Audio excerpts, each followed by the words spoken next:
How to dance like a queen. 10 hints for your success. With some basic understanding and regular training, you will screw up your tango and dance like your favorite dancing queen. Follow these 10 hints for success, and with the time you will become more creative in your dance. As a happy milonguera, you will develop your interpretation of the music. Number 1. Get invited with style and etiquette. Tango is a relict of former times, and tango has a lot of tradition. There are a lot of códigos, that means there are rules about the way to behave, and one rule is about the art of invitation. Get invited with style and etiquette. That means that we accept the dance or that we can reject a dance without being unpolite, with the way of mirada cabeceo. This little gameplay what we are doing helps us actually to stay polite. We don't have to dance if we don't want, and we also have the right to invite. But everything is done by mirada cabeceo, unseen from people who are not involved. That is the nice part of it. So it's beneficial when you learn this little game of mirada cabeceo. So in this way you will never feel uncomfortable to reject a person because it is not frontal. It is necessary that you stay always in the present moment.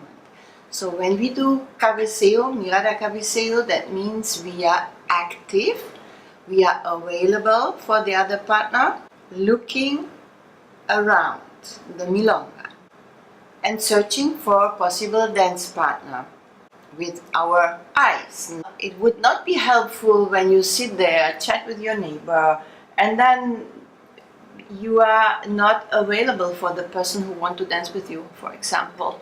Maybe there is a guy who would love to dance with you and you actually also would love to dance with him. But because you are constantly busy talking, he will not have the chance to invite you, so he will invite someone else.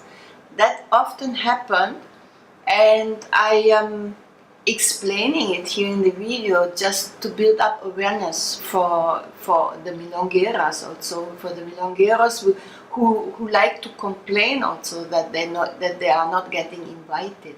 So I want to make it also clear what from our part has to be done to be able to receive an invitation. So we need to stay in the present moment, we need to be active, looking around of possible candidates. While we are looking around, we are also watching on the dance floor and value the dance of the other couples so that we see already who we would love to dance with and who we would better avoid to dance with by their behavior on the dance floor.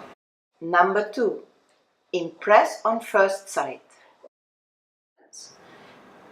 It is necessary that you always go freshly showered to the milonga. Nothing is worse than a bad odor. Freshly showered, nice perfume, nice dress, the hair nicely done.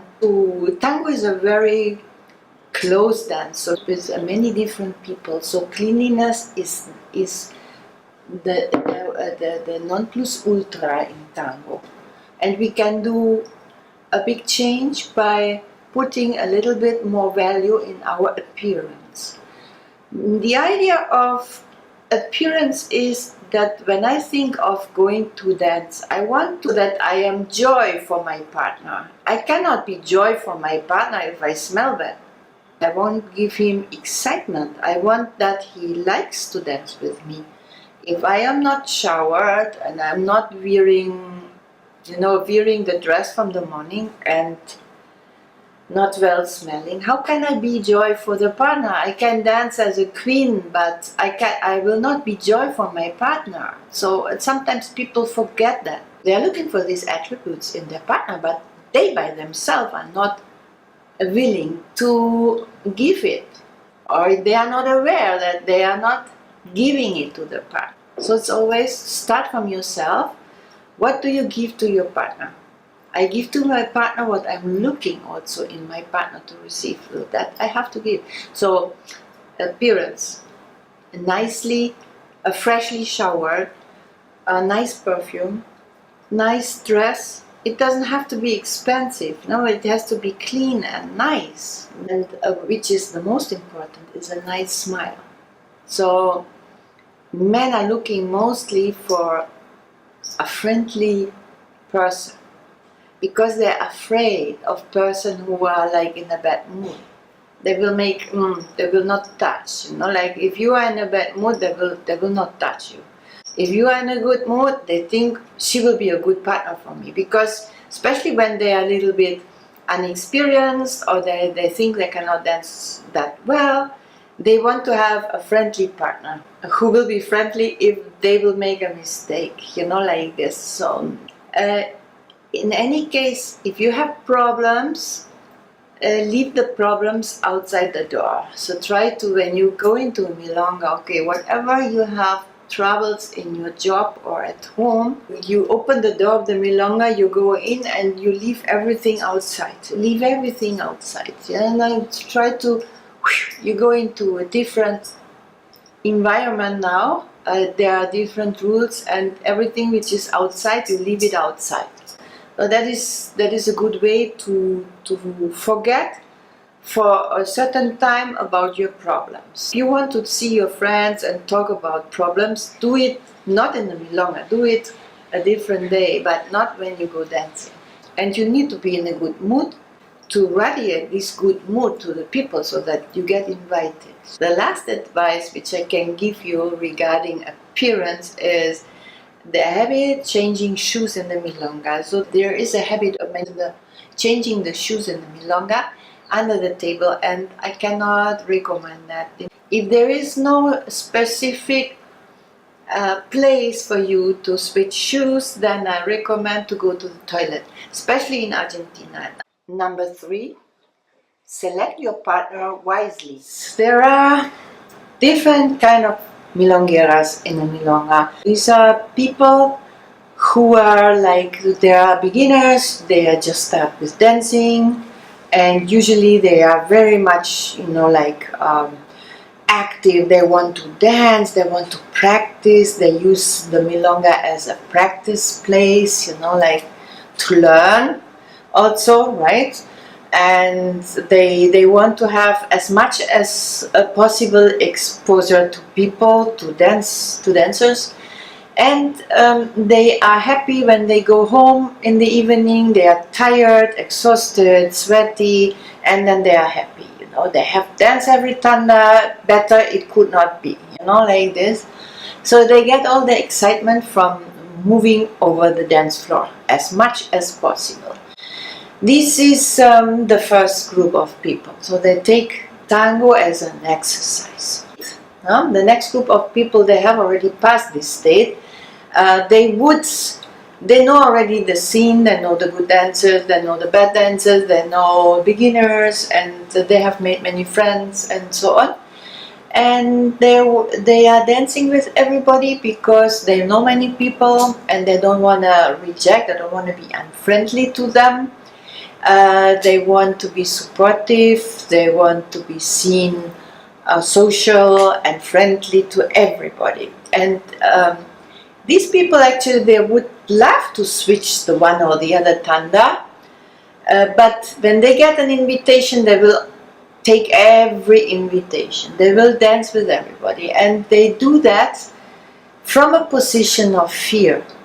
I say that because they are fearful of people maybe talking bad about them, to get a bad reputation, to get the reputation of a dancer who is picky, a dancer who is only dancing with the good people. You know, because of fear to be seen negatively in the community, they rather prefer to accept any dancer.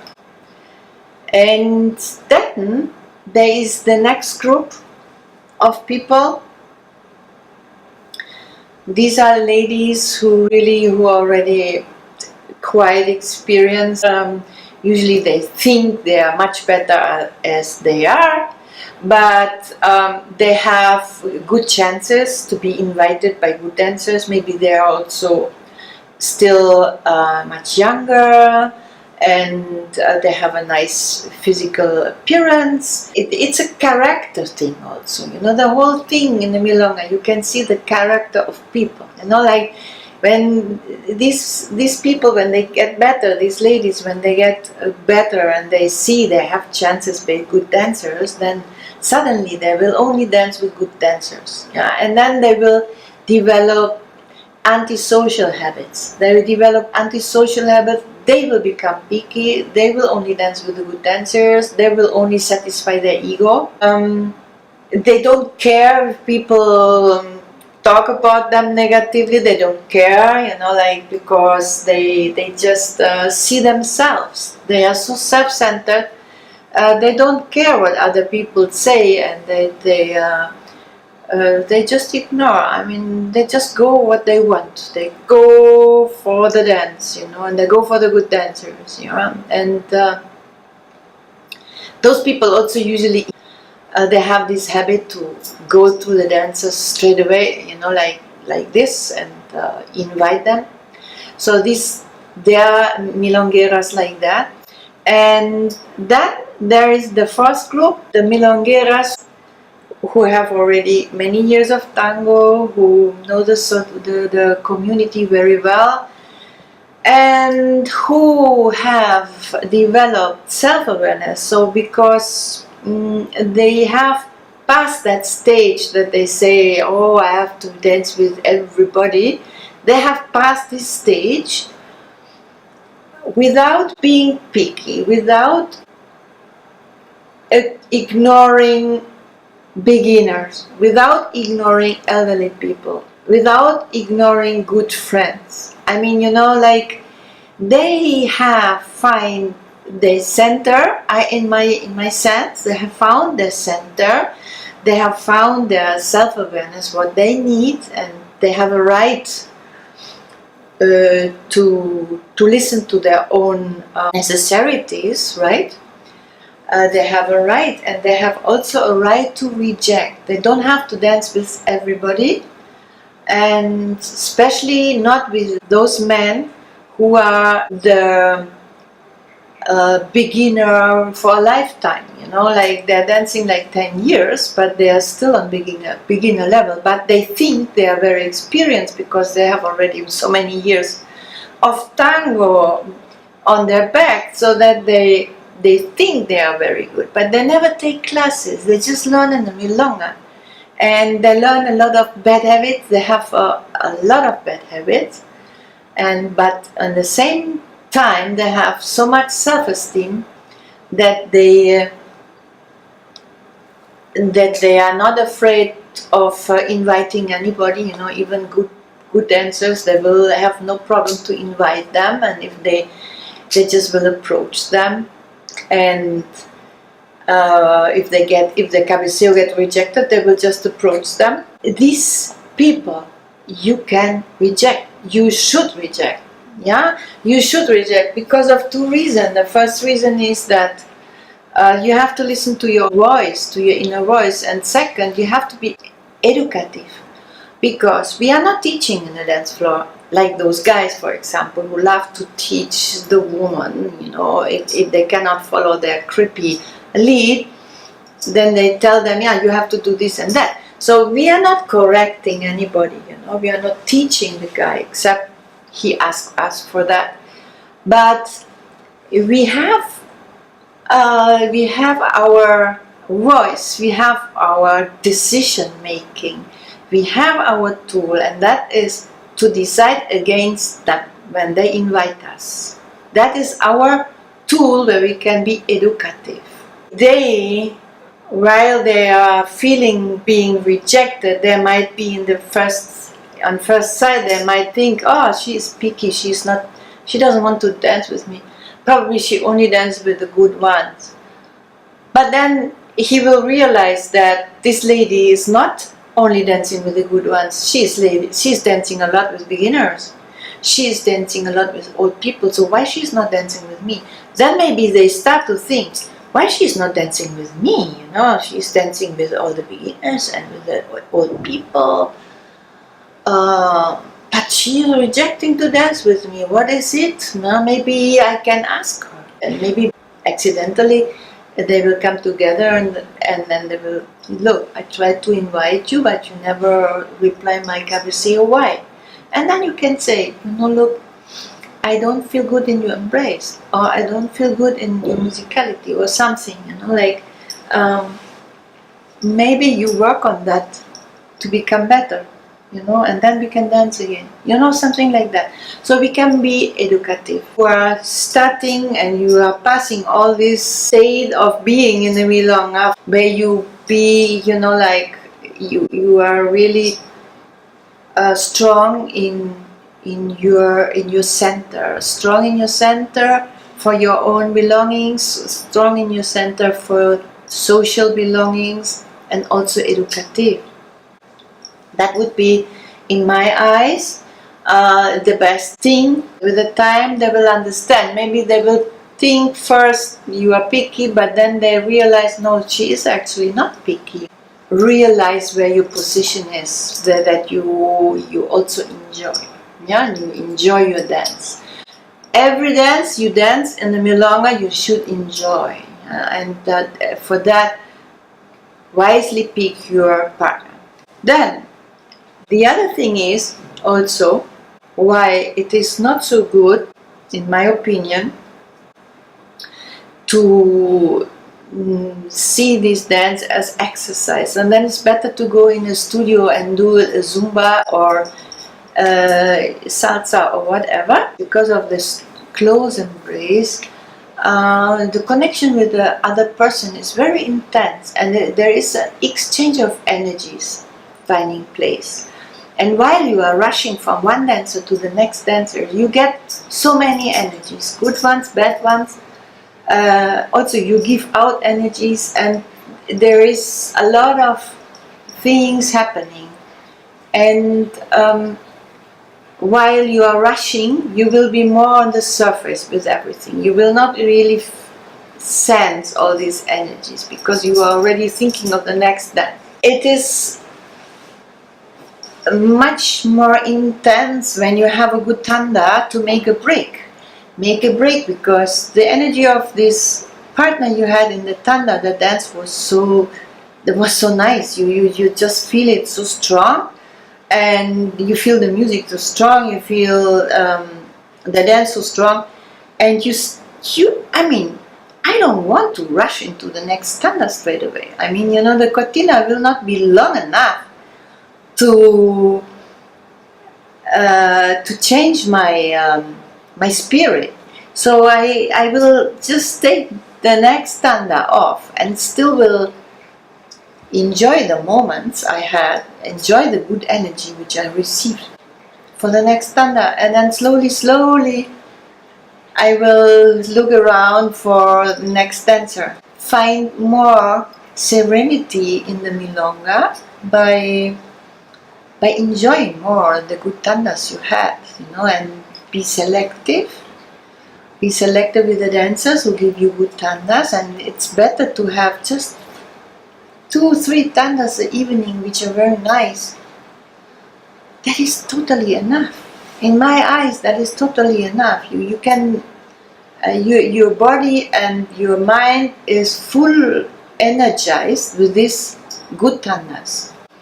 And the rest tandas you can share with socially, with beginners, or with friends, right? Which you want to help, you know, like this. Number 4, convince with your embrace. The embrace is the most important element in tango, and therefore it makes sense to research a little bit deeper about it, about different styles, about different body sensations. I would suggest to take private classes from teachers. I mean, I accept you are a beginner. If you are a beginner, just keep with one teacher. But if you are already intermediate, advanced level, take some private classes from different teachers, because every teacher has a different approach, has a different style, which what he's teaching, and also a different truth. So it's good to have different opinion to compare, because in the milonga we have also different opinions and different men, different styles, different situations. So it's good to know about the background information, to know about the background, what happened in the embrace, what happening when the guy is tall and I am short, what is happening in the connection, how should I put my arm, and things like that. Important is good connection, a good embrace where you can move so that you can keep your axis. And what can you do when you feel the man is doing like this and that?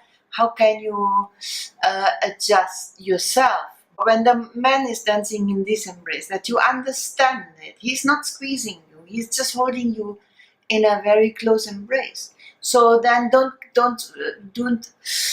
like some women, when they feel the very close embrace, then they get agitated and they reject this, and then they say the man is squeezing me, but actually not.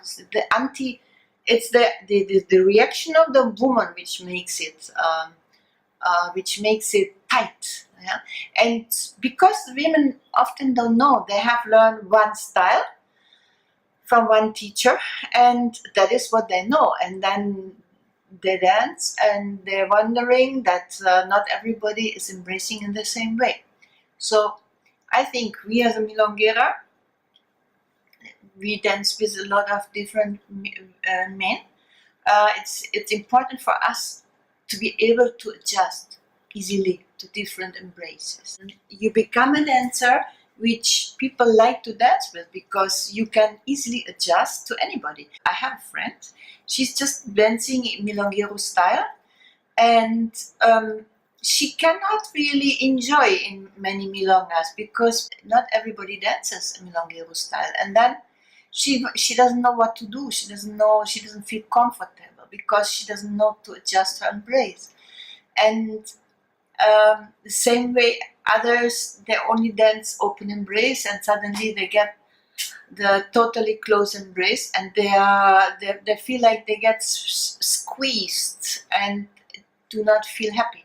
So it's good to widen the view, to go to different teachers, to listen to different opinion, and to get more background information. That will help you a lot.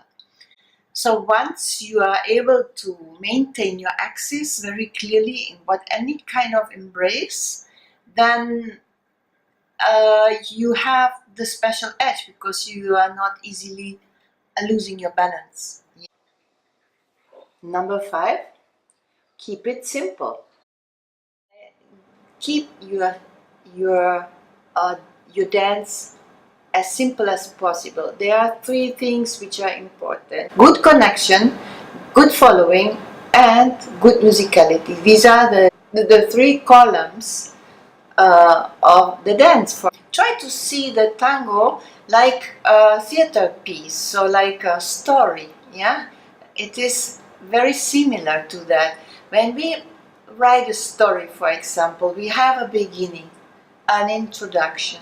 From the introduction, there will become the play. The play will develop, getting more interesting into the end, and then it has a final. And the same as the tango music. So when we listen to tango music, we see there is a story. And so when we dance, we try to catch that vibe. I mean, in the introduction, I learn how to connect with my partner, I learn how to connect with the music. I keep everything very simple, like I'm just following. I'm following with good musicality and with good connection. That is the first. And from there, slowly it builds up. Expression will build up. So I will start to express myself with embellishments. And then there will be a nice finale, and then it stops, right? because I see many people dancing from the first beat, the music start, until the last beat. They dance exactly in the same mood, and that is not what tango is. Number 6, work out for your body. Work on your body. Yes, the best thing for a milonguera is, of course, to go to Pilates or yoga classes regularly. That would be the best preparation for dancer. But if you don't have the time, there are two things which are quite important for a lady. There is the footwork in general. I have prepared a video for special practice for your feet to become strong and flexible. Yeah, because with strong and flexible feet we can better walk on high heels, and also it saves our feet for damage. Yeah, and the other thing is flexibility in the spine in this way, to dissociate the body in this way. That is most important for a tango dancer, and many people have problems there. For close embrace dancing, you really need very flexible in dissociation, otherwise you cannot connect with the partner. So I give you an exercise which you can do at home every morning and every evening under the shower. You try to dissociate your body, so you stand with the back to the wall, and then you try to turn around this way and turn around this way as much as you can, and if possible you touch the wall, right? And then you count 1, 2, 3, 4, and then you count until 50. So you have 25 on each side, and that you do twice a day. I'm sure after 1 month you feel a big difference, and you haven't done anything. I mean, you did not you did not even put your yoga mat on the floor. So it is you do that while you are shampooing your hair, and it's not extra time for you. Very, very effective. I can tell you this is very effective without doing anything. So work on that. And work on your feet, to strengthen your feet according to my video. Focus on a clean tango walk. The after the embrace, what is the next important thing is the tango walk. Try to put special intention in the tango walk, so to go with a lot of energy and with the right technique, and always the connection to the floor. Conversation on the dance floor. Of course, we are also talking on the dance floor, but not during the dance. When we talk to our partner, and we are always in a small talk situation, then we do that between the songs. There is always a short break between the songs, and that we can use to have a chat. And should the music already started, you still can finish your sentence, but in the moment you start to walk, you don't talk anymore. Simply because of that, tango music is so intense, is so complicated. We need all our attention to listen to it. And when we talk, we cannot listen to the music. Number 9, listen to tango music. Listen to the music. So this would definitely help you immense if you put more attention on the music. You prepare your small playlist, put some orchestras together, start with 3 orchestras first, put some tandas together, like 4 songs of Pugliese, 4 songs of Di Sali, 4 songs of D'Arienzo, and keep listening to this. Keep listening to this all the time. In the car, or when you are in the kitchen cooking, you will feel the different character of the music. Tango is totally different from orchestra to orchestra. Find the different interpretations each orchestra has. You're more connected, and you start to recognize the music. It is not enough just to listen to the tango music just in the milonga. It's a process. The music is very demanding, so take a little time for that also. Number 10, Soft release from the embrace after the tanga. So that is my favorite point actually. It's very easy to achieve. And the last song of the tanda has finished. And you stand in the close embrace in your final position and then keep standing like that. Don't rush out of the embrace like this. Keep hugging each other. It is a sign for him that you like the dance. You know, if you don't like the dance, okay, you don't have to do that, right? If the last song in the tanda is over and you love the tanda, you like the tanda, then keep in that embrace for a little longer. Keep a little longer and enjoy this precious moment. Enjoy it, because that is even that gives you still a little bit more of excitement. Not long, maybe like 3 seconds, 4 seconds, not longer, right? But that is something which many people, they rush out of the embrace because they are already looking for a new partner, right? So when the music is over, stay connected, keep it a moment like this before you slowly open the embrace. So this is something what all the pros are doing, which is so wonderful. It's such an intense feeling. You will like it. For sure you will like it. So try it out next time. Okay, thank you. I hope you like my video, and kindly like, share and subscribe to my channel, and see you next time. Bye.